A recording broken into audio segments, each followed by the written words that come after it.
Mountain Man lived alone for years, until a woman in a cloth suddenly appeared begging at his gate. For over a decade, he lived in silence, just the crack of an axe, the cry of the wind, and the ghosts of a family buried too soon. But one stormy night, she came barefoot, shivering, and clutching a secret that could burn the whole valley down. He thought she was just another lost soul, but she carried more than hunger. She carried a deed men would kill for. And the railroad is already coming. Now the loneliest cabin in the Rockies has become the battlefield for mercy, faith, and survival. And as blood and law collide, one question hangs in the air like smoke from a six-gun. Will this mountain man risk his life and his broken heart for a woman the world cast aside? Before we begin, send a quick wave in the comments. Tell me your city, your country, your vibe. It's amazing how stories like this echo across the world. The winter wind howled through the Colorado high country, rattling the pine branches like angry spirits. Caleb Boone's axe fell in a steady rhythm, splitting wood for his evening fire. Each strike echoed across the empty mountainside, a lonely sound that matched his solitary life. 15 years of isolation had taught him the importance of preparing ahead, especially when storm clouds gathered dark and heavy above the peaks. Sweat beaded on his weathered brow despite the biting cold. His rough hands, calloused from years of mountain living, gripped the axe handle with practiced ease. The pile of split wood grew steadily beside his cabin's sturdy walls. The structure wasn't much to look at, just squared logs chinked with mud and moss. But it kept out the worst of the mountain weather. Inside, a pot of beans simmered on the iron stove, the only luxury he'd allowed himself when he'd first built. This place? The cabin's single room held little else. A narrow bed, a table he'd hewn himself, 2 chairs that hadn't seated visitors in more than a decade. Since losing Sarah and little James to the fever, he'd had no use for extra furnishings. Caleb stacked the last of the wood and stepped inside, shaking snow from his boots. The wind was picking up, driving white flurries against the small window panes. He stirred the beans with a wooden spoon, adding a pinch of salt, the last from his summer trading. The familiar routine of preparing his evening meal felt as worn. As the path between cabin and woodpile, the sudden pounding at his gate nearly made him drop the spoon. The sound was desperate, urgent human hands beating against wood. For a moment, he stood frozen, wondering if his mind was playing tricks. Nobody came up this high, especially not in weather like this. The pounding came again, weaker this time.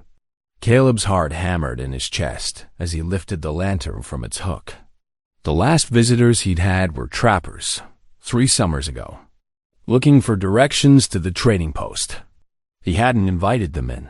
Wind whipped at his coat as he stepped outside, holding the lantern high. Its light caught the falling snow, creating a golden curtain that made it hard to see. The pounding had stopped.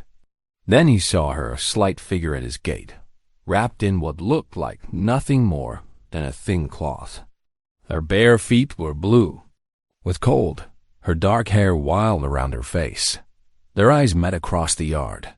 She reached one trembling hand toward him, lips moving without sound. Then her knees buckled, and she crumpled into the growing snowdrift. Caleb stood rooted, the lantern swaying in his grip.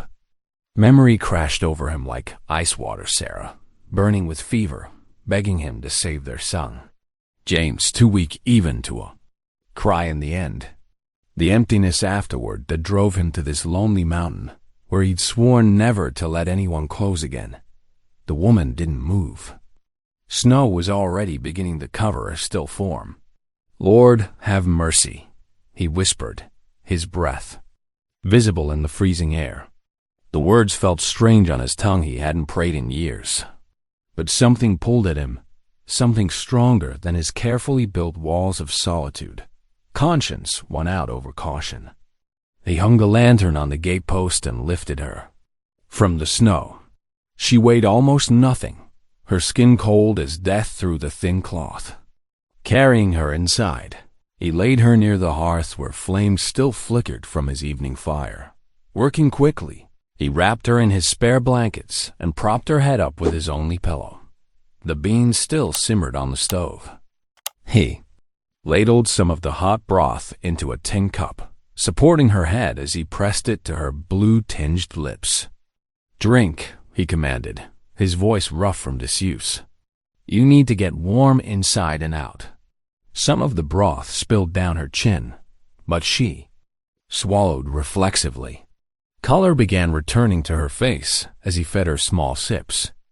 The storm raged outside, rattling the window frames and howling down the chimney like a wild thing seeking entry. Finally, her eyes fluttered open. They were dark, fever-bright in her pale face. "Thank you," she whispered, the words barely audible. Above the wind, Caleb stepped back, suddenly aware of how close he'd been leaning. He hadn't touched another human being in years, hadn't heard a woman's voice in Sarah. The stranger's presence filled his cabin like smoke, making it hard to breathe. She didn't belong here, in his carefully ordered world of solitude. Yet here, she was, and he couldn't turn her out into the storm. He added wood to the fire, watching the flames leap higher. Why had fate, or God, or whatever power ruled these mountains, sent her to his door? He'd chosen this life of isolation, had built it carefully around himself like the walls of his cabin. Now, with a single knock, all his defenses had crumbled. The woman's breathing steadied into sleep, but Caleb remained awake, watching the fire and listening to the storm. Something had changed tonight, as surely as the weather.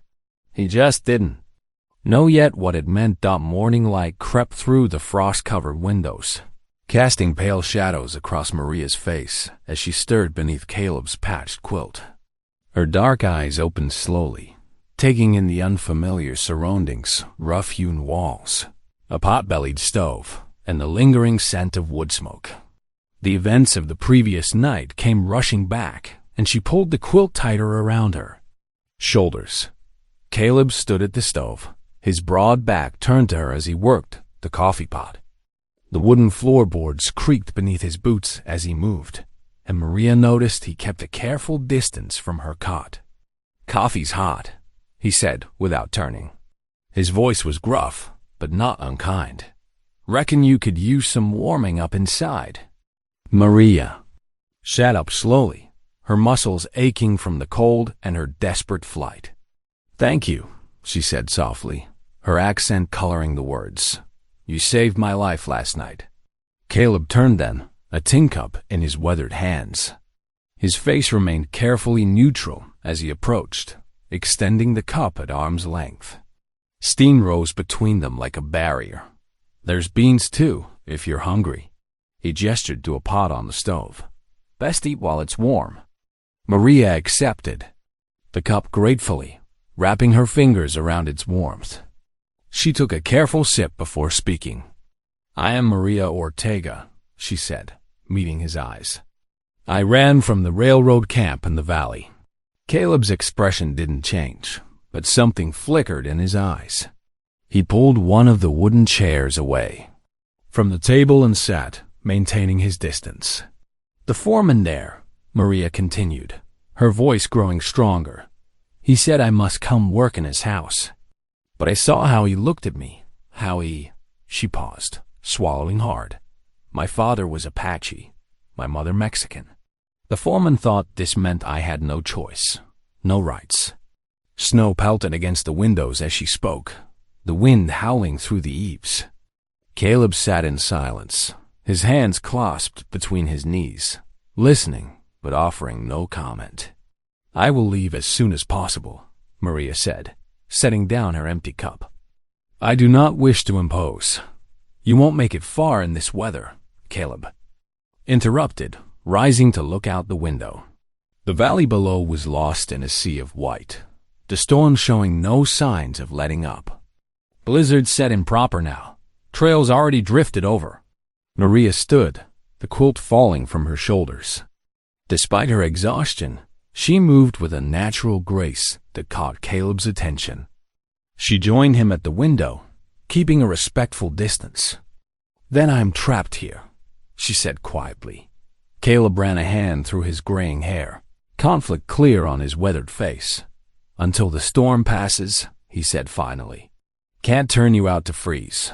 He turned away, his voice growing stern. "But there need to be rules. You'll sleep on the cot. I'll take the floor by the stove." Maria nodded, relief visible in the set of her shoulders.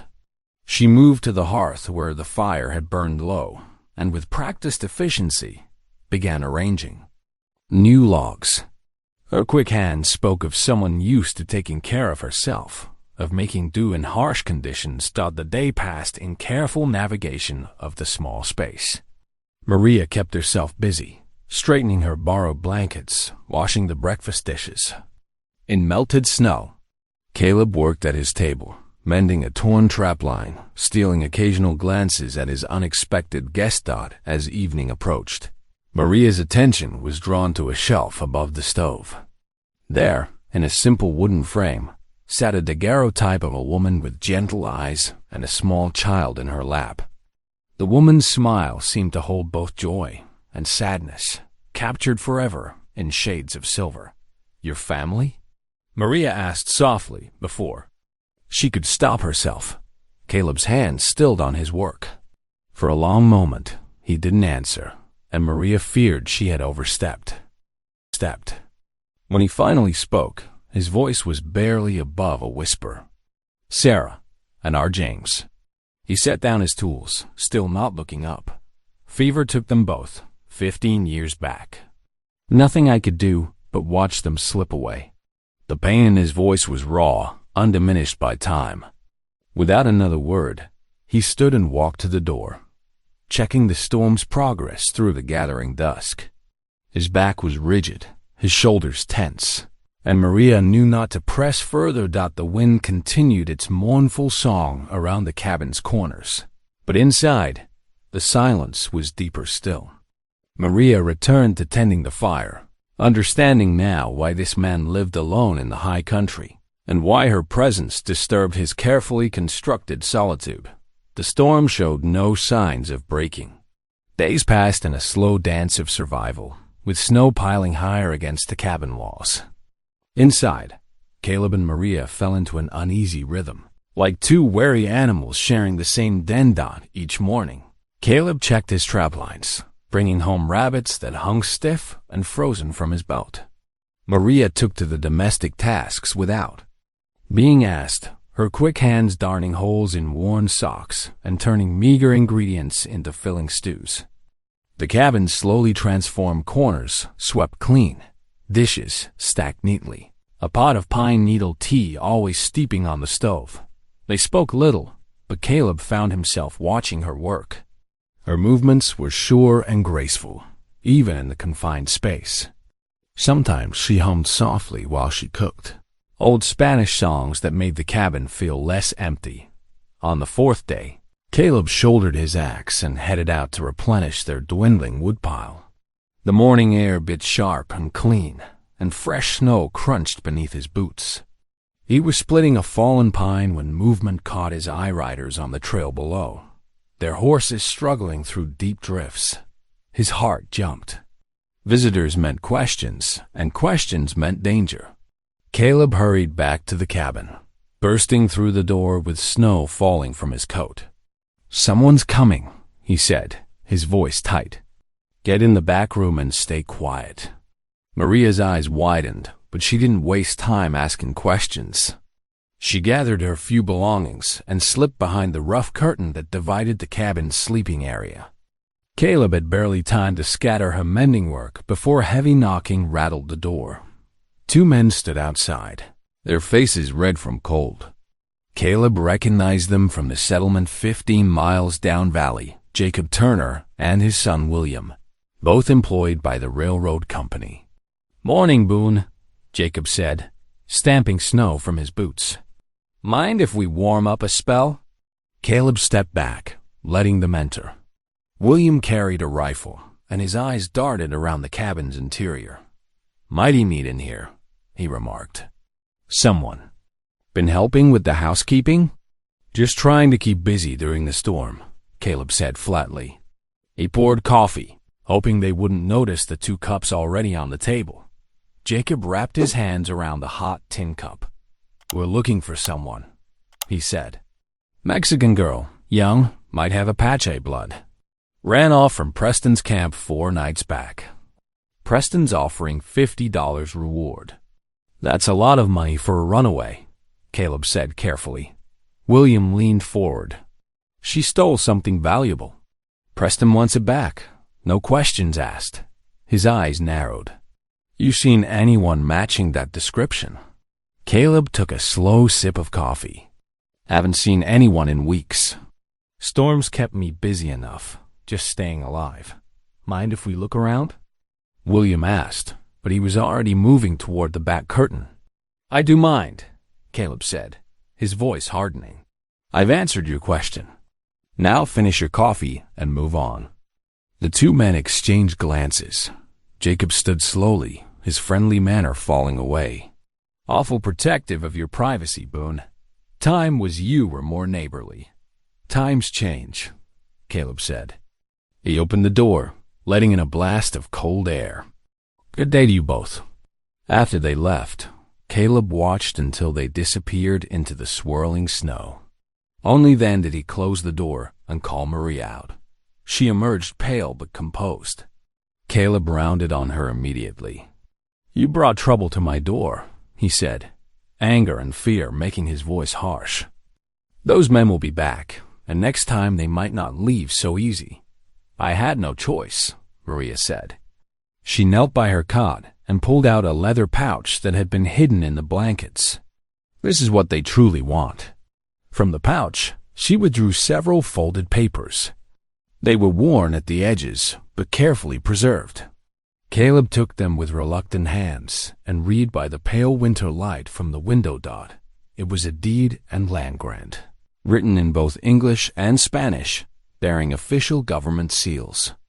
The document granted water rights along 5 miles of Mountain Creek, the same creek that fed the railroad camp's water supply.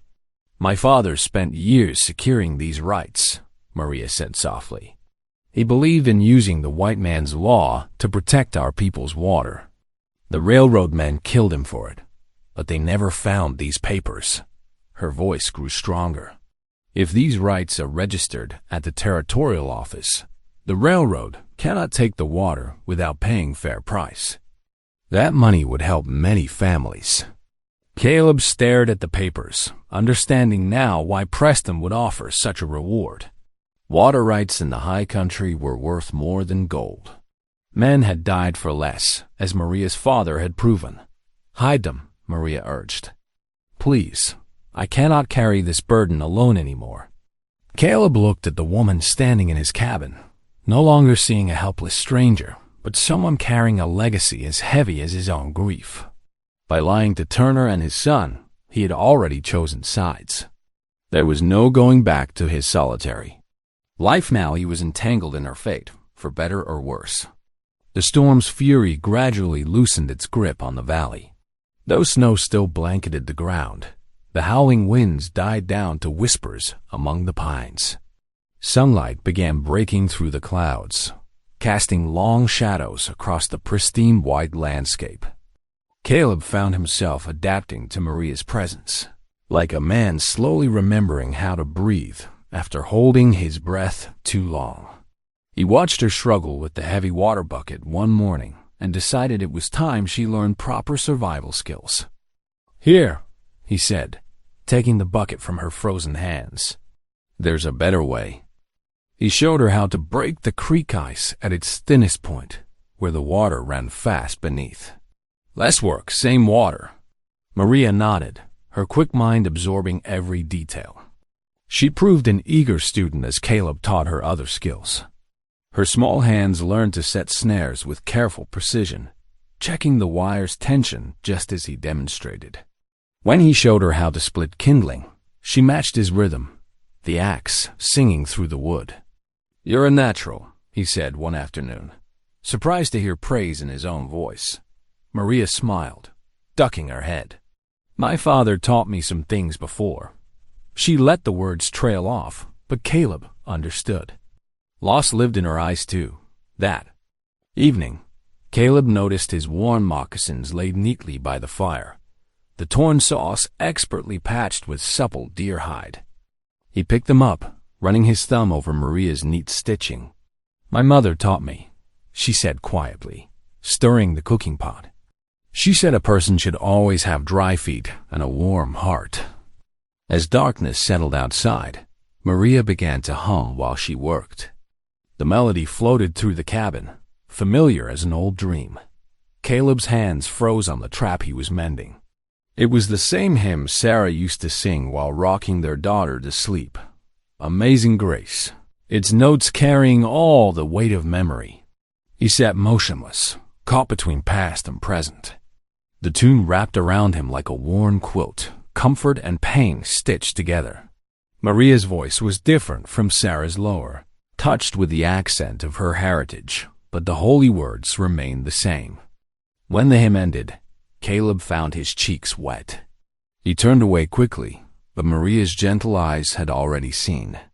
She said nothing, only ladled stew into his bowl and set it before him with quiet respect. Later that night, as embers glowed in the hearth, Maria knelt beside her cot. Her prayers came soft and melodic, Spanish and Apache words flowing together like water over stones. Padre Dios, shelter us beneath your wings, she whispered. Forgive us our fears. Show us the path home. Caleb lay on his bedroll, listening. How long had it been since he'd said his own prayers? Since Sarah and little Mary's deaths, he turned away from faith like a man turning from a fire that had burned him.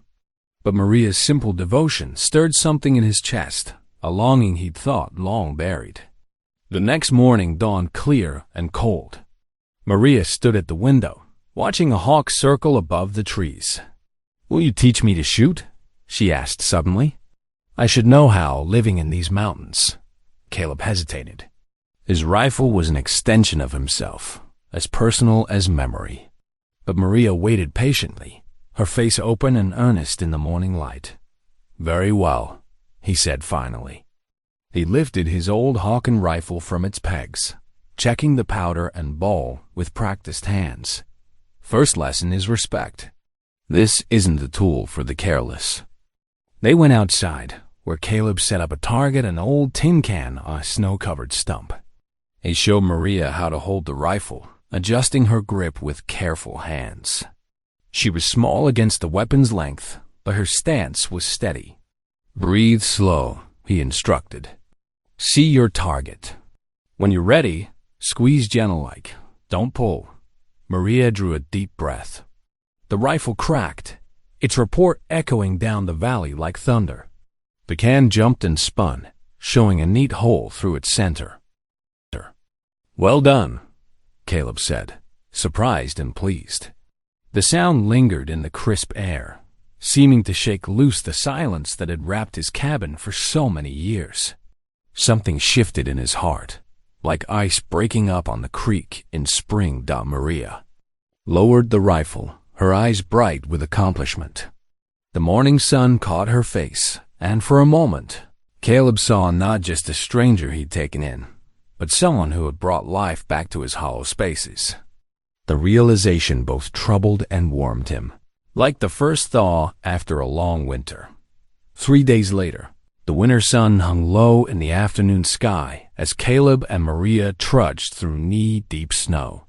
They'd had good fortune on the trapline, bringing back a young deer caught in one of Caleb's snares. The meat would see them through many meals ahead. We'll smoke most of it, Caleb explained, adjusting the weight of the carcass across his shoulders. Save the rest for stew. Maria nodded, carrying their smaller game bags. Her boots patched and stuffed with rabbit fur left neat tracks beside Caleb's larger prints. The familiar sight of the cabin appeared through the trees, smoke curling from its chimney into the crystal-clear air. The thunder of hoofbeats shattered the peaceful scene. Inside, Caleb hissed, dropping the deer. Quick now. Maria darted for, the cabin door while Caleb snatched up his rifle. 3 riders emerged from the tree line, their horse's breath steaming in the cold. The man in front sat his mount like he owned the valley broad-shouldered, wearing a fine wool coat and a cruel smile. "Boom," the leader called out. "Silas Kavanaugh, Railroad Company. We need to talk." Caleb planted his feet in the snow, rifle cradled loosely in his arms. Nothing to talk about with railroad men. Kavanaugh reined his horse closer. "Word is you're harboring a runaway. Mexican girl, Apache blood. She stole something valuable from me." "Haven't seen any runaways," Caleb said evenly. "Just my tracks up here. Those look like woman's boots prints to me." Kavanaugh pointed at the snow with his riding crop. "Small feet heading right to your door. My old tracks. Snow's been shifting." Kavanaugh's smile hardened. "Listen here, mountain man. That girl belongs to me. She's got papers I need, and I mean to have them back. Now, we can do this friendly-like, or I can return with deputies. Your choice." Inside the cabin, Maria pressed herself against the wall, clutching the leather pouch containing her father's water rights. Her heart hammered so loud she feared they might hear it. "Nothing here belongs to you," Caleb said, his voice quiet but firm. "Let's ride on before the weather turns." Kavanaugh studied him for a long moment. "You're making a mistake, Boone. Railroad's coming through this valley whether you like it or not. Don't put yourself on the wrong side of progress." He wheeled his horse around. "We'll be back. Count on it." The riders disappeared into the trees. Caleb waited until their hoofbeats faded before retrieving the deer carcass. Maria emerged from the cabin, trembling. "I have to leave," she said. "They'll bring trouble down on you. I won't have your kindness repaid with violence." Caleb shook his head. "Storm's brewing again. See those clouds?" It pointed to the darkening sky. "Valley's treacherous enough in good weather. In a blizzard, it's deadly. Besides," he added, "men like that don't stop hunting what they want. You'd never make it to the next settlement." They worked in silence, cleaning the deer and hanging the meat. As evening drew near, Maria sat by the fire, her face troubled in the flickering light. "Perhaps Kavanaugh is right about one thing," she said softly. "I don't belong anywhere. Mexican people see me as Apache. Apache see me as Mexican. White folks see me as neither." She twisted her hands in her lap. "Sometimes I think I'm cursed by my own blood." Caleb stopped sharpening his knife. The words came slowly, but with conviction. "Dignity isn't something other folks can give or take away. Comes from God himself." He looked surprised at his own words, as if they'd been waiting years to be spoken. "Your father knew that. Why he got those water rights legal and proper, I expect." Tears spilled down Maria's cheeks. "Papa believed in justice, in doing things right." She wiped her eyes with her sleeve. "But look where it got him. Got you to safety, didn't it? Got you here." Caleb's voice was gruff, but gentle. "Man does right by his conscience, by God's law. That ain't never wasted. Don't matter what others think of your blood. Matters what you do with the life you're given." Maria's shoulders shook as she wept, years of hurt flowing out like a spring flood. But these tears were different from the bitter ones she'd shed before. These held the taste of healing, of being truly heard and understood for the first time since her father's death.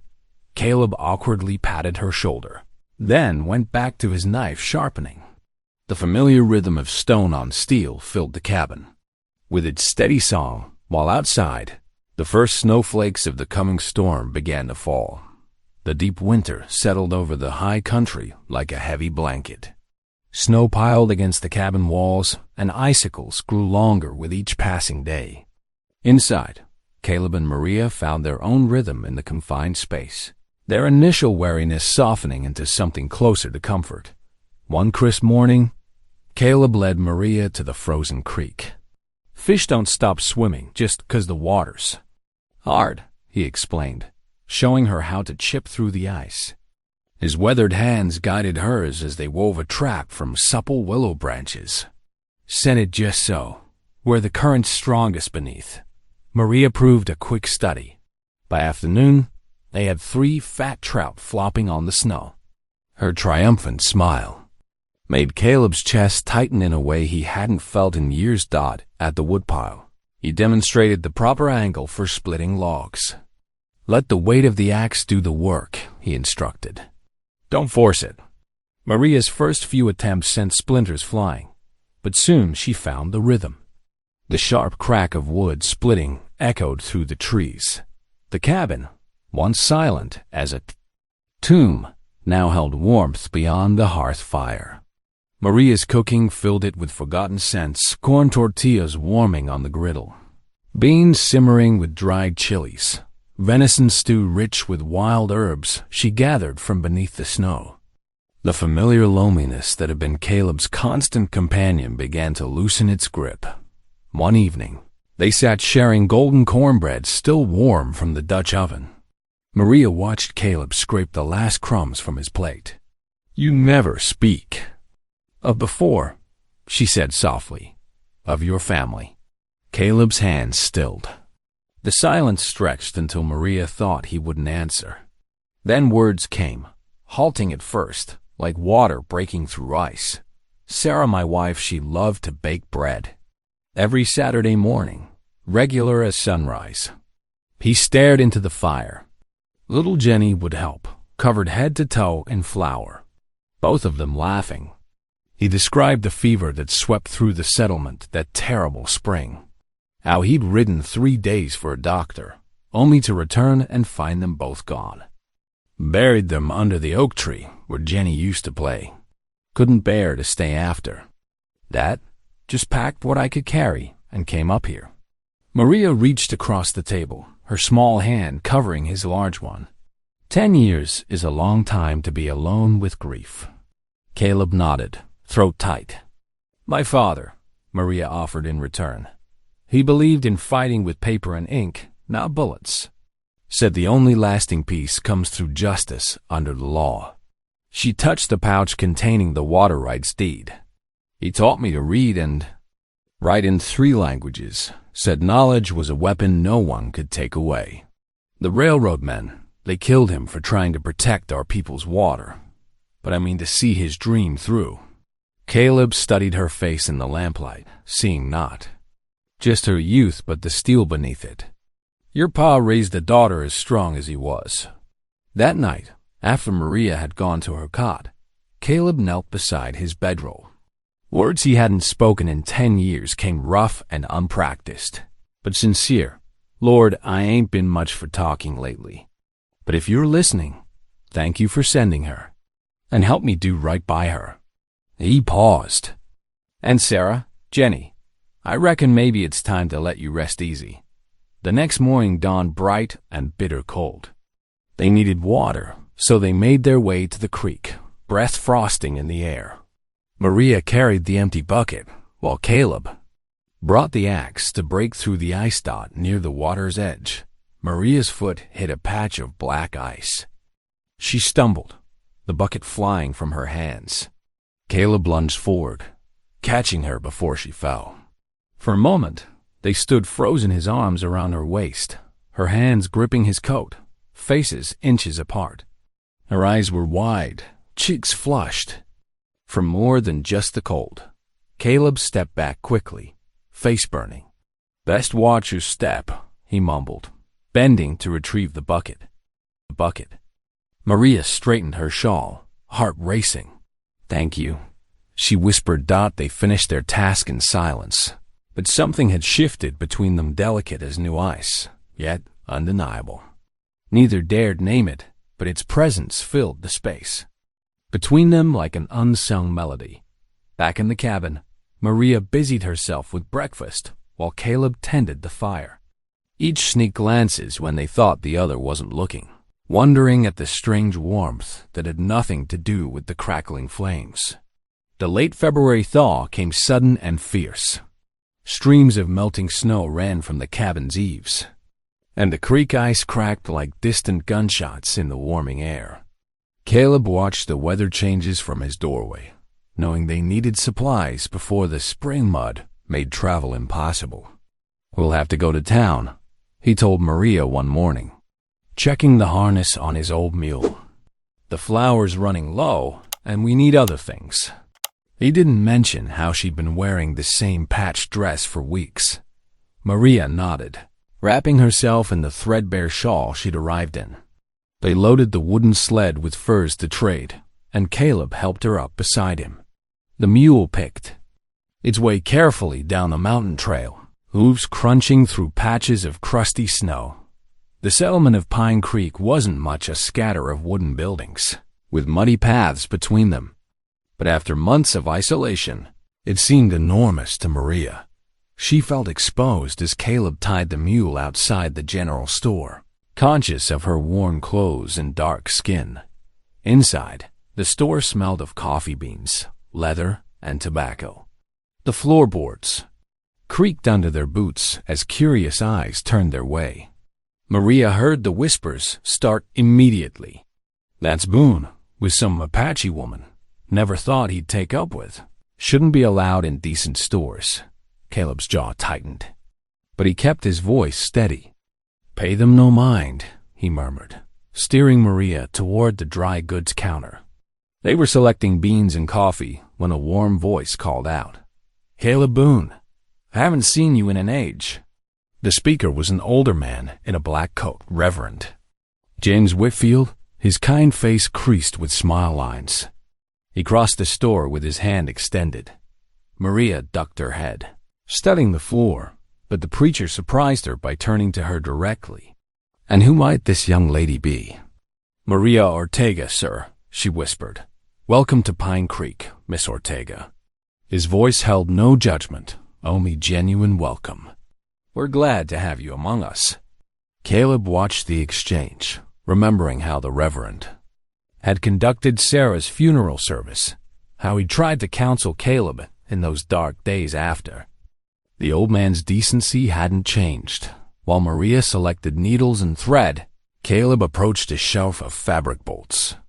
His fingers, more used to rifle and axe, clumsily touched different materials until a shop girl took pity on him. "The blue. Calico's good quality, Mr. Boone. Won't fade in washing." He nodded, purchasing several yards along with buttons and trim. Maria's eyes widened when he presented them to her, but she said nothing until they were back on the sled, heading home.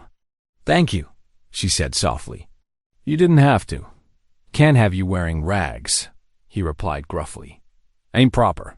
The afternoon sun was setting when they reached the cabin, casting long shadows across the snow. After they stabled the mule and stored the supplies, Maria spread the fabric across the table, eyes shining. Caleb settled in his chair by the fire, taking up a piece of pine wood and his carving knife. The evening passed in companionable quiet. Maria's needle flashed in the lamplight while wood shavings curled at Caleb's feet. The only sounds were the pop of the fire and the soft whisper of thread through fabric. "It's finished," Maria announced hours later, standing with the completed dress held against her. "May I?" Caleb nodded, and she disappeared behind the blanket they'd hung for privacy. When she emerged, he forgot to breathe for a moment. The blue calico transformed her.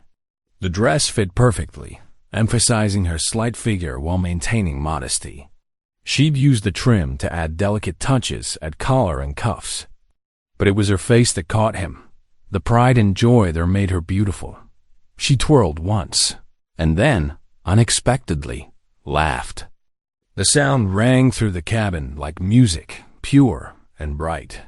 Caleb found himself smiling in response, his heart doing strange things in his chest. "It suits you," he managed to say. Maria smoothed the skirt, her eyes bright. "I feel like myself." Again, she touched the fabric reverently, like a person of worth. "You always were," Caleb said quietly. She met his eyes then, and something passed between them, fragile as a butterfly's wing, powerful as spring floodwaters. The cabin seemed suddenly too small, too intimate. Maria broke the moment first, turning to fold her old dress. But her movements were light, almost dancing, and every few minutes she would touch the new fabric as if to reassure herself it was real. Caleb returned to his carving, but his thoughts were far from the wooden spoon taking shape in his hands. The sound of her laughter echoed in his memory, and he realized with startling clarity that he never wanted his cabin to return to its former silence. 3 days after their trip to town, hoofbeats thundered up the trail to Caleb's cabin. He was outside chopping wood, while Maria tended the vegetable patch they'd started planting for spring. The sound made them both freeze. Kavanaugh rode at the front of the group, his dark coat barely containing his bulk. Behind him came 2 deputies, their badges glinting in the morning sun. 4 more railroad men brought up the rear, rifles visible in their saddle holsters. Caleb set down his axe slowly, positioning himself between the riders and Maria. "What brings the law up my mountain?" he asked, voice steady despite the tension. Coiling in his gut done, the first deputy, a thin man named Parker, dismounted and pulled a sheaf of papers from his coat. "Got some documents here, Mr. Boone. Railroads filed claim on this parcel, citing abandonment." "Abandonment?" Caleb's voice cracked like ice. "I've worked this land 15 years. Papers say you ain't registered a proper claim in town for the past 5. Deputy Parker replied, shuffling through the documents. "No taxes paid, no registration renewed. Makes it open territory according to territorial law." Caleb's hands clenched. He'd grown careless in his grief, letting paperwork slide while he withdrew from the world. Now it was coming back to haunt him. "This is my home," he said firmly. "My cabin. My trap lines." Kavanaugh's laugh was ugly. "Not anymore, old man. Unless you want to challenge it proper in court down in Denver." He leaned forward in his saddle. "Course, that takes money. Lawyers, more than a mountain hermit's likely to have." Maria had been standing silent, but now she darted into the cabin. Caleb heard her rummaging. Then she emerged with the leather pouch clutched to her chest. "These waters are protected," she declared, pulling out her father's deed. Her voice shook, but her chin was high. "My father secured legal rights to the creek and surrounding land. The railroad cannot take it." Kavanaugh's face darkened. "That piece of paper ain't worth the ink it's printed with, girl. Where's your witnesses? Your father's long dead." "The deed is properly signed and sealed," Caleb cut in. "I've seen it myself. Convenient that she showed up here with it." Kavanaugh sneered. "Right when we're pushing the rail line through." He straightened in his saddle. "You've got 2 days to clear out, Boone. After that, we come back with more men and proper authority to remove you." The deputies looked uncomfortable, but said nothing. They turned their horses, following Kavanaugh back down the trail. The threat hung in the air like gunsmoke. Maria crumpled against the cabin wall once they were gone. "This is my fault," she whispered. "I brought this trouble to your door. You should send me away before they return." Caleb crossed to her in 3 strides. "No," he said firmly. "You're under my roof now. My roof means my protection." He touched the deed in her hands. "This is your father's legacy. We'll defend it." Tears spilled down Maria's cheeks. "How?" "Kavanaugh is right. We have no witnesses. No one to speak for my father's claim." Caleb was quiet for a long moment. "There might be someone," he said slowly. "You mentioned your father knew the old Apache elder, Gray Wolf, the one who helped arrange the water rights." Maria's eyes widened. "Yes, but he lives far to the south, past the railroad camps, and winter still lingers in the high passes."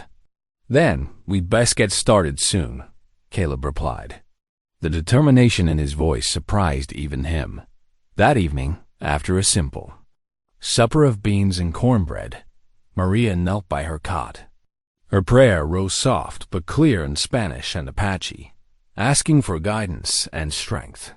Caleb listened, standing awkwardly by the fire until she finished. Would you pray with me?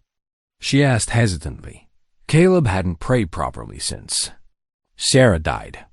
The words felt rusty in his mouth, but he knelt beside Maria. Lord, he began roughly, we need your help. Show us the path through this valley. Protect us on the journey ahead. And, he paused, thank you for sending someone to break my solitude. Maria's hand found his in the darkness. They stayed that way for a long moment, connected in the quiet. Dawn found them preparing for the journey. Caleb pulled out his old maps, marking the trails they'd need to take. Maria packed dried meat and cornmeal, medical supplies, and extra ammunition. The deed went into an oilskin pouch, protected against weather. It'll be dangerous, Caleb warned as he checked his rifle. The passes are still deep with snow, and Kavanaugh's men will be watching the trails. Maria nodded, determination hardening her gentle features. My father believed in justice through law, not violence. I have to honor that belief. She straightened her shoulders. I'm ready. Caleb studied her face in the morning light. Gone was the frightened girl who had collapsed at his gate months ago. In her place stood a woman of courage and conviction. Something stirred in his heart. Pride, perhaps, or something deeper he wasn't ready to name. Then we'll leave at first light tomorrow, he said. God willing, we'll find Grey Wolf before Kavanaugh can make good on his threats. The mountain passes were treacherous with spring thaw. Melting snow turned trails into muddy ribbons, and swollen streams roared where quiet trickles had been. Caleb led their mule carefully, testing each step. Behind him, Maria watched the surrounding woods, rifle ready across her lap. Creeks higher than I've seen in years, Caleb said, guiding them around a washout. The sled dragged heavily through the mud, loaded with their supplies. Might have to find higher ground for the night. Maria nodded, her dark hair gleaming in the afternoon sun. She'd proven herself capable over their 3 days of travel, spotting game trails and helping make camp each evening. The frightened girl who'd appeared at his gate seemed a distant memory dot as dusk approached. They found a relatively dry patch beneath towering pines. Maria gathered firewood while Caleb checked his trapline, but the spring floods had washed his sets away. He returned empty-handed to find her already building a fire. No luck? She asked, arranging kindling. Caleb shook his head. Streams too high for proper trapping. Maria stood, brushing off her skirts. Then I'll try something else. She picked up the rifle he'd taught her to shoot, moving into the trees with quiet confidence. 20 minutes later, a shot cracked through the evening air. She returned carrying a plump rabbit. Reckon you won't go hungry after all, she said, a small smile playing at her lips. Caleb felt pride warm his chest. Reckon not. That night, as rabbit stew simmered over the fire, Maria spoke softly of her father.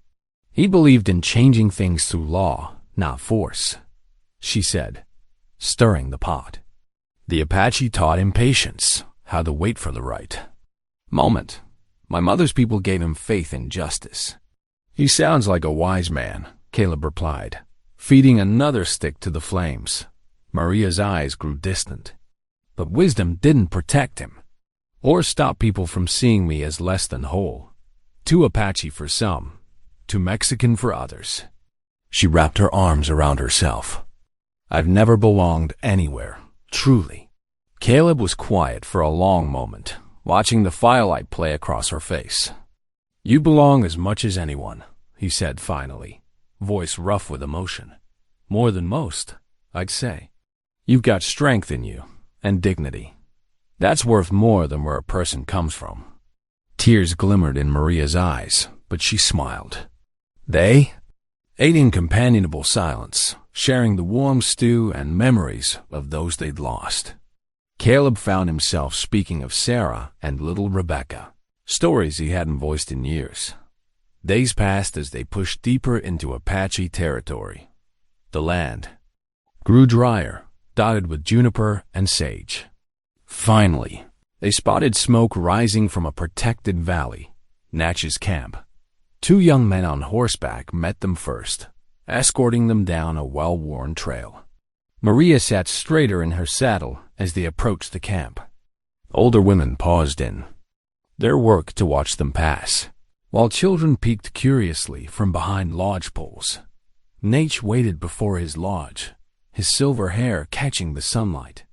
Though age had bent his shoulders, dignity wrapped him like a cloak. His dark eyes fixed on Maria's face, studying her carefully. "I see Miguel's daughter before me," he said in clear English, his voice deep and measured. "He spoke often of you."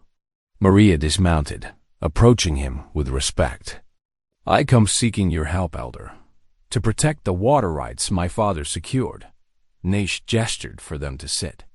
A young woman brought tea in tin cups while Maria explained their situation, producing the deed from its oilskin wrapping. The elder examined it carefully, running weathered fingers over the signatures. "Yes," he said finally. "I remember the day this was signed. Miguel wanted to protect the water for all people, Apache, Mexican, settler alike. He said his daughter would carry this legacy." Nate's eyes met Maria's. "He was proud that you carried both your mother's and your people's blood. He said it made you strong, like a river fed by two springs." Tears spilled down Maria's cheeks. Caleb watched as something tight in her shoulders eased. Recognition, belonging, washing away years of doubt. "I will testify to the truth of this document," Nate continued. "The railroad men must learn they cannot simply take what others hold sacred." He looked at Caleb. "You have protected her well." "She's protected herself plenty," Caleb replied. "Honestly, I just gave her shelter when she needed it." Nate nodded, seeming pleased. "Rest here tonight. Tomorrow we will discuss how best to defend these rights." Relief flooded through Caleb, though he knew their fight was far from over. The railroad would resist, perhaps violently. But watching Maria accept a blanket from one of the women, her smile bright with newfound certainty, he knew they'd chosen the right path. The journey home took 3 days through muddy trails and swollen streams. As they crested the final ridge, overlooking Caleb's cabin, Maria's sharp intake of breath made him halt the mule. Even from a distance, something looked wrong. The front door hung askew, banging softly in the wind. Caleb's heart clenched. "Stay here," he ordered, reaching for his rifle. "No," Maria said firmly. "We face this together." They approached cautiously, but the damage was already done. Inside, destruction greeted them at every turn. Overturned furniture littered the floor. The cupboard doors hung open, their meager food stores scattered and trampled. Maria's carefully mended quilt lay in a muddy heap. Even the precious daguerreotype of Caleb's family had been knocked from its shelf. Though mercifully the glass remained unbroken, Maria stood in the center of the chaos, tears streaming down her face. "This is my fault," she whispered. "Everything. You had—" "Stop." Caleb's voice was gentle but firm. He crossed to her, placing weathered hands on her shoulders. "This ain't your doing. It's Kavanaugh's men, plain and simple. And we're going to rebuild." She looked up at him, eyes wet but determined. "How can you be so sure?" "Because we're still standing," he said simply. "And that's more than they counted on." They began the work of restoration. Maria swept while Caleb righted the heavy furniture. Together they gathered the scattered food, salvaging what they could. Each small act of order felt like a quiet defiance against those who meant to drive them out. As evening approached, the cabin slowly transformed. The floor was clean again, the shelves reorganized. Maria had even managed to wash most of the mud from the quilt, hanging it before the fire to dry. The familiar scent of coffee replaced the musty smell of intruders. They worked into the night by lamplight. Maria sat cross-legged near the hearth, carefully mending a long tear in Caleb's coat. Her needle flashed in the firelight, each stitch precise and determined. Nearby, Caleb ran a whetstone along his axe blade, the steady scraping sound oddly comforting. "Your stitches are neater than any I've seen," he commented, testing the axe's edge with his thumb. Maria smiled faintly. "My mother taught me." She said careful hands make a home, even in hard times. Caleb nodded, understanding in his eyes. Outside, the wind whistled through pine boughs, but inside the restored cabin felt solid, secure. Through the window, he could see the first pale green buds appearing on the aspen trees. Spring, arriving despite everything. Morning brought unexpected hoofbeats. Caleb reached for his rifle, but relaxed when he recognized Reverend James's dappled mare. The preacher dismounted slowly, his kind face creased with concern. "I heard about the trouble," he said, accepting the cup of coffee Maria offered. "But I bring news that might help. The township's called a hearing about the railroad's claim on your land." Caleb frowned. "What kind of hearing?" "A proper one, before Judge Matthews. He's no friend to the railroad, and he'll listen fair." The Reverend leaned forward earnestly. "You need to come testify, both of you. Bring your witness and a deed. I'm offering the church as safe lodging. My quarters have a separate entrance." Maria paled slightly. "The whole town will be there," she said softly. "They already whisper about me." "Let them whisper," Caleb said firmly. "We've got truth on our side and your father's witness. Better to face them head on than hide up here while they take what's rightfully yours." Reverend James smiled approvingly. "The Lord helps those who stand for justice, even when it's hard, especially then." Maria touched the deed where it lay hidden in her pocket. Finally, she nodded. "When is the hearing?" 3 days' time, the Reverend replied. "I'll have everything ready at the church." After he left, Maria stood at the window for a long time, watching spring buds dance in the breeze. Caleb joined her, his presence solid and reassuring. "You don't have to do this alone," he said quietly. She turned to face him, eyes bright with unshed tears but chin lifted proudly. "I know," she replied. "That's what gives me courage." Together they began preparing for the journey into town, gathering documents and supplies. Each small action felt weighted with purpose. They had rebuilt their sanctuary. Now it was time to defend it.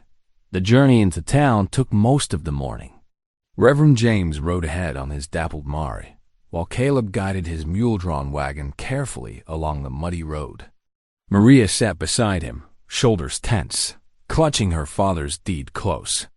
Early spring sunshine filtered through budding trees, but did little to warm the chill air. As they approached the town's outskirts, Maria pulled her shawl tighter. Already, faces appeared in windows, and people stopped their work to stare. Caleb noticed her discomfort and shifted closer on the wagon seat, his broad shoulders a shield between her and prying eyes. "Pay them no mind," he murmured. "You've got as much right to be here as anyone." The wagon rattled past the general store where they'd shopped weeks ago. A cluster of women on the porch fell silent, their whispers following like autumn leaves. "That's the Apache woman staying up at Boone's place," one hissed, not quietly enough. Caleb's jaw tightened, but he kept his eyes forward. Maria sat straighter, dignity in every line of her posture despite the color rising in her cheeks. Reverend James led them to the church, a weathered wooden building with a small parsonage attached to its side. Mrs. Whitfield met them at the door, a plump, gentle woman with flour-dusted hands. "Welcome, welcome," she said warmly, ushering them inside. "I've just started supper preparations. Maria, would you care to help?" I hear you're quite skilled in the kitchen." Maria's surprise showed plainly on her face, but she nodded. "Yes, ma'am. I would be honored." Soon the parsonage kitchen filled with the smell of baking bread and simmering stew.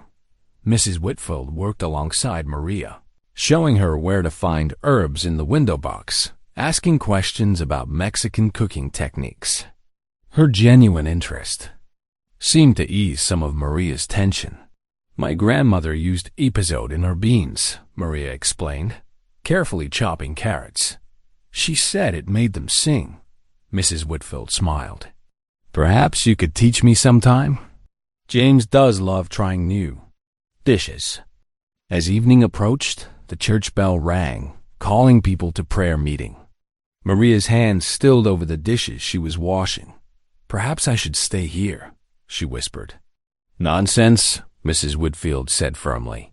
"God's house welcomes all His children." The church filled quickly with townsfolk, many casting curious glances at Maria as she slipped into a back pew. Caleb sat beside her, his presence steady and reassuring. Reverend James stood at the pulpit, leading them in familiar hymns. When Amazing Grace began, Maria hesitated only a moment before joining in. Her clear voice rose pure and strong, carrying the melody like a bird in flight. One by one, people turned to look. The usual whispers died away, replaced by something like wonder. Even those who had scorned her earlier seemed touched by the beauty of her singing. Caleb watched her from the corner of his eye, seeing not just the frightened woman who had collapsed at his gate months ago, but someone transformed by inner strength. His heart swelled with an emotion he hadn't allowed himself to feel in years. The grief that had locked him away from life seemed to loosen its grip, making room for something new to grow. After the service, several women approached Maria, complimenting her voice. Though their words were hesitant, their smiles appeared genuine. Mrs. Peterson, the miller's wife, even invited her to join the church choir. Maria declined politely, but Caleb saw how the simple gesture of inclusion brightened her eyes. Later that night, in the small guest room of the parsonage, Maria sat by the window while Caleb built up the fire. Lamplight cast soft shadows on the walls, and from somewhere in the distance came the lonesome whistle of a train. "The hearing is tomorrow," Maria said quietly, her fingers worrying the edge of her shawl. What if they've already decided against us? The railroad has money, influence. They could easily bribe the judge. Caleb crossed the room and took her hand, his calloused fingers gentle against her smaller ones. "Listen to me," he said, firmly. "We've got truth on our side. We've got your father's deed and his witness. And most important, you're not facing this alone." She looked up at him, moonlight silvering her dark hair. "You've given up so much already, protecting me. Your peace, your safety." "Peace?" He shook his head slowly. "What I had before wasn't peace. It was just silence. You brought life back to my cabin, Maria. Made me remember what it means to care about something more than just surviving." A faint smile touched her lips, and her fingers tightened around his. In that moment, surrounded by lamplight and shadow, they drew strength from each other. Strength for whatever tomorrow might bring. Morning dawned clear and cold over the town. The courthouse, a stern brick building with white columns, loomed before them as Caleb helped Maria from the wagon. Her hands trembled slightly, but her spine was straight as a pine sapling. Reverend James waited at the bottom of the courthouse steps, his Bible tucked under one arm. Elder Nash stood quietly beside him, his weathered face impassive beneath his gray hair. Inside the courtroom, morning sunlight streamed through tall windows, catching dust motes in golden beams.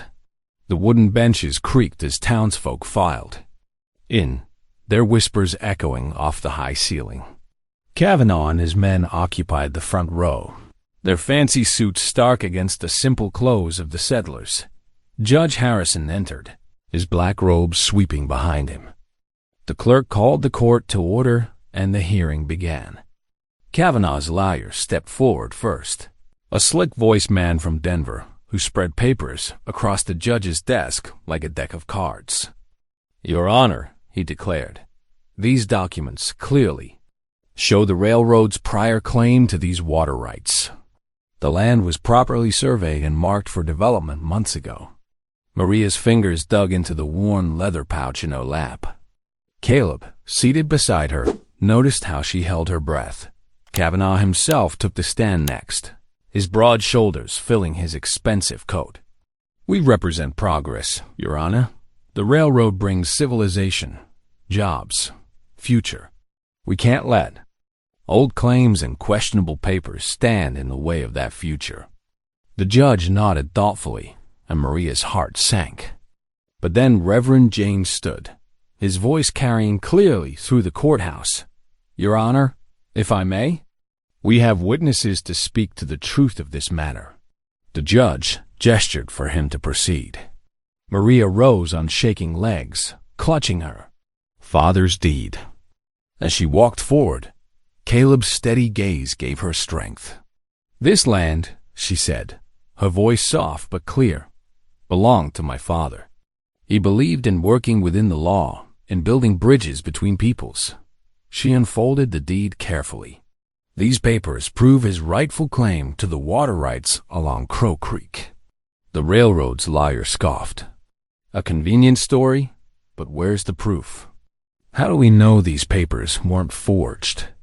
Elder Nash rose then, his moccasins silent on the wooden floor. The entire courtroom fell still. He moved with quiet dignity to stand beside Maria. "I knew this one's father," he said, his English careful and precise. "He was a man of honor who respected both laws, those of the white man's courts and those of our people. I was there when these papers were signed, under the Treaty of 1865. I gave my word then to witness this truth, and I stand by that word now." Murmurs rippled through the courthouse. The judge studied the deed, frowning. Kavanaugh leaned forward, whispering urgently to his lawyer. Just then, Reverend James stepped into the center of the courtroom. He held his Bible high, sunlight catching the worn leather cover. "Your Honor," he declared, his voice ringing with conviction, "I stand before God and this assembly to speak for justice. We cannot claim to be a people of law if we ignore lawful claims. We cannot call ourselves righteous if we sell justice to the highest bidder." He turned to face the crowded benches. "What example do we set for our children if we allow power to override truth?" The townsfolk shifted in their seats. Mrs. Peterson, from the church choir, nodded firmly. The miller stood up, followed by others. "The Reverend's right," someone called from the back. "Let the girl keep her father's land." Judge Harrison raised his gavel for silence. He studied the faces before him, Maria's hopeful eyes, Nature's dignified stance, Reverend James's unwavering gaze, and Kavanaugh's darkening scowl. "Having reviewed the evidence," he announced, "I find the claim presented by Miss Ortega to be valid and binding. The water rights shall remain as granted in the original deed." The crack of his gavel echoed like a gunshot. Maria swayed, her legs weak with relief. Caleb was instantly beside her, his strong hand steadying her elbow. Kavanaugh surged to his feet, face purple with rage. "This isn't over," he snarled, storming toward the door. "The railroad doesn't forget its enemies." His men followed, boots thundering on the wooden floor, but Maria hardly heard them. Tears of joy streamed down her face as Reverend James and Elder Nash offered their congratulations. Townspeople approached to shake her hand, their previous prejudice forgotten, and the triumph of justice dot through it all. Caleb's hand remained at her elbow, solid and reassuring as the mountains themselves. In that moment, surrounded by the warmth of acceptance and victory, Maria felt truly at home for the first time since her father's death. That evening, lamplight spilled from the parsonage windows as townspeople gathered to celebrate. Women arrived, bearing steaming dishes of cornbread and stew, while men brought sacks of flour and coffee. Maria stood overwhelmed as Mrs. Peterson pressed her hand, tears in her eyes. "We were wrong about you, dear. Please forgive us," she said softly. Caleb watched from the corner, his heart full at seeing Maria finally welcomed. After the crowd thinned, they stepped outside into the cool night air. Stars sparkled overhead like scattered diamonds. "I never dared hope for this," Maria whispered, walking beside him. "All these years, I only thought about staying alive, keeping Papa's papers safe." Caleb nodded slowly. "After losing Sarah and little Emma, I figured joy was behind me. Thought I'd die, alone up in those mountains." Their hands brushed as they walked. Neither pulled away. The warmth of their touching fingers spoke volumes in the quiet night. The crack of gunfire shattered the peace.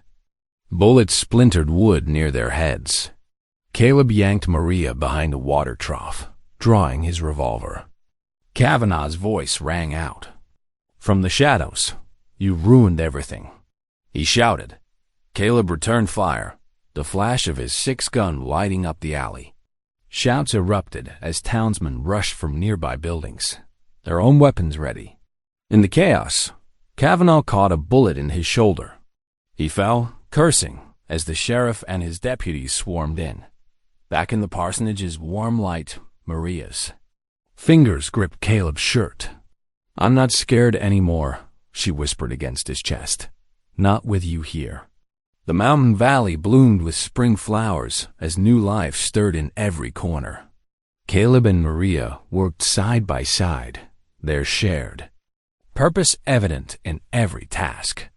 The cabin, once a lonely shelter, grew stronger under their care. Fresh-cut pine boards replaced the weathered roof while sturdy logs reinforced the walls. Maria's garden took shape near the creek, rows of tender seedlings reaching toward the sun. Her hands, once uncertain in this strange place, now moved with confidence through the soil. She hummed softly while working, old hymns mixing with the sound of running water. "The tomatoes will be ready by late summer," she said, wiping her brow. "And the beans are already climbing." Caleb nodded, watching her from where he secured the last roof beam. Her presence had transformed everything, not just the cabin, but his heart as well. Each evening they gathered by lamplight, their prayers rising together like smoke from the hearth.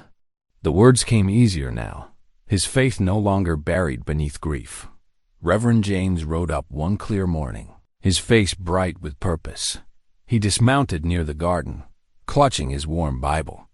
"This home deserves a proper blessing," he announced, "a place where justice and love have taken root." They stood together as he read from Scripture, speaking of renewal and God's faithfulness. Maria wiped tears from her eyes as the preacher's words filled the valley. Caleb felt the weight of years of solitude lifting from his shoulders. Later, that afternoon, Maria and Caleb walked along the creek bank. Water sparkled over rocks, the sound as peaceful as prayer. Maria held the leather pouch containing her father's deed, now safely recorded in town records, protecting their water rights forever. "I found my home," Maria said softly, turning to face him. "If you'll have me stay." Caleb's throat tightened with emotion. He took her hand, feeling its strength and gentleness. "This cabin, this life, it's no longer just mine," he managed. "It's ours now, if you want it." They stood together, hands clasped, watching sunlight dance on the flowing water. The creek sang its endless song, a melody of promise and belonging. Around them, the valley stretched green and alive, a testament to renewed faith and second chances. Thanks for spending a moment here with me. If this story touched you, let's keep this connection going. Hit subscribe, and I'll see you in the next one.